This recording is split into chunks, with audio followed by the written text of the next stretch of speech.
On November 5th, 1989, 10 months after the divorce, Betty reviewed one last set of legal papers from Dan's attorney. The court was not changing its custody ruling, and it threatened jail time if she continued to leave angry messages on Dan and Linda's answering machine.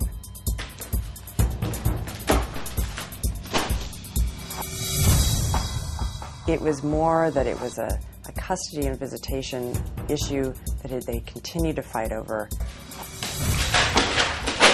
And I think it was more the tone of the papers than anything else that set her off. She found it condescending, she found it patronizing, she found it obviously infuriating. When I got those letters that day, that there was nothing I could do to get the boys back, and I promised them that I would get them back. And they wanted to be with me so bad, and I couldn't do anything. It was over. It couldn't go on anymore.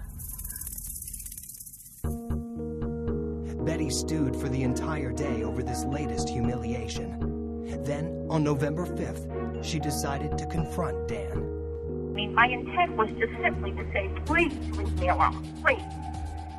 She took the house key from her oldest daughter, Kim. She took the court papers, she got her gun, a 5-shot revolver, and she drove over to Dan and Linda's house. Around 5 a.m., she pulled into the driveway at 1041 Cypress Avenue.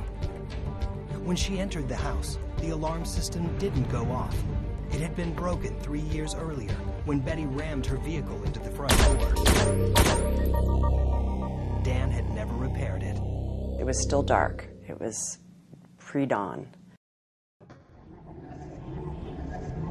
They were both asleep in the double bed. She said to me, I looked down at the bed and I saw Dan move. And the next thing I knew, the gun went off. And it went off 5 times. Boom, boom, boom, boom, boom. Which raises the question, why did you even have a gun if all you wanted to do was talk to him? 2 bullets missed, but 2 hit Linda, killing her instantly. 1 shot hit Dan in the chest. She ripped out the phone and left. Dan Broderick may have still been alive. The murders happened on a Sunday. By Sunday night, she had turned herself in. She'd called friends of hers from a payphone after the murders and said, you know, I did this, and her friends had said, you gotta turn yourself in. By that evening, Betty was in police custody.